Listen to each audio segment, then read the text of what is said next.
तो बच्चों let's read the question. The question says which of the following statements is correct. So question के अंदर हमें यहाँ पे 4 स्टेटमेंट गिवन है, first, second, third and fourth, और हमें बताना है कि गिवन स्टेटमेंट में से कौन सी स्टेटमेंट हमारी करेक्ट है. सो क्वेश्चन को स्टार्ट करते हैं. सबसे पहले हम क्वेश्चन को सॉल्व करने का की कॉन्सेप्ट देखेंगे. की कॉन्सेप्ट. सो क्वेश्चन को सॉल्व करने का की कॉन्सेप्ट क्या है हमारा, कि जितने भी हमें यहाँ पे स्टेटमेंट गिवन है हमें उन सब के बारे में यहाँ पे नॉलेज होनी चाहिए. एक एक स्टेटमेंट को हम यहाँ पे डिस्कस करेंगे एक एक करके. So the first statement जो हमें यहाँ पे गिवन है उसमें क्या बोला गया है, the dough which is used for making bread is fermented using baker's yeast Saccharomyces cerevisiae. So question के अंदर हमसे बोला गया है जो हम हमारा डो यूज करते हैं, जो हम डो बनाते हैं किसके लिए, ब्रेड बनाने के लिए, जिसको बेकर्स बनाते हैं, उसके अंदर हम बेकर्स यीस्ट का यूज करते हैं. बेकर्स यीस्ट का कॉमन नेम है किसके लिए, Saccharomyces cerevisiae के लिए. तो क्या ये स्टेटमेंट ट्रू है या फिर नहीं.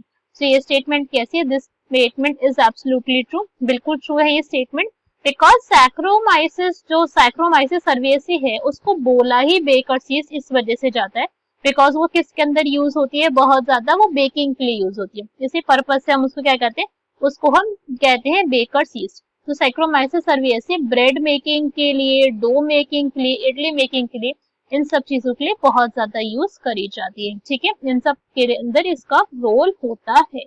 So this statement is true. Next statement देखते हैं. नेक्स्ट स्टेटमेंट हमें यहाँ पे क्या गिवन है. नेक्स्ट स्टेटमेंट में हमें गिवन है production of an industrial scale requires growing microbes and very large vessels called fermenters. कि अगर हमें कोई भी प्रोडक्ट को लार्ज स्केल के अंदर बनवाना है, इंडस्ट्रियल स्केल के अंदर बनवाना है, और हम चाहते हैं कि इसके अंदर क्या हो जाए, माइक्रोब्स ग्रो करे, तो हमें क्या चाहिए, हमें फर्मेंटर्स चाहिए. तो ये स्टेटमेंट कैसी है, ये स्टेटमेंट भी बिल्कुल ट्रू है, बिकॉज फर्मेंटर्स क्या होते हैं, फर्मेंटर्स एक्चुअली में लार्ज वेसल्स को ही हम फर्मेंटर कहते हैं. ठीक है, fermenter are actually large vessel, large बड़े बड़े हमारे वेसल्स होते हैं, और इन वेसल्स के अंदर हम क्या करते हैं, हम माइक्रोबियल ग्रोथ करवाते हैं. ठीक है, इसमें क्या करवाया जाता है, माइक्रोबियल ग्रोथ इसके अंदर करवाया जाता है, ताकि लार्ज स्केल के अंदर, इंडस्ट्रियल स्केल के लेवल पर प्रोडक्शन करी जा सके. तो ये स्टेटमेंट भी हमारी ट्रू है. नेक्स्ट स्टेटमेंट देखते हैं हमें क्या गिवन है. नेक्स्ट स्टेटमेंट में हमें बोला गया The municipality waste water is also called as sewage. जो म्यूनिसिपालिटी को वेस्ट वाटर होता है उसको सीवेज कहते हैं. तो ये स्टेटमेंट तो ट्रू है, हम सभी को पता होगा. जो भी वेस्ट हमारा, जितने भी हमारे घर से लेकर, मतलब हर एक घर का इंडिविजुअल जो वेस्ट है, जब वो कलेक्ट होता है एक कॉमन वेस्ट के अंदर, म्यूनिसिपालिटी वेस्ट के अंदर, उसको हम क्या कहते हैं, उसको हम बोलते हैं sewage. Right, so this statement is true. Next statement देखते हैं. हमें यहाँ पे फोर्थ क्या गिवन है, थर्ड हमारी ट्रू है. नेक्स्ट में हमें गिवन है it is necessary to treat sewage in sewage treatment plant STP to make it less polluting.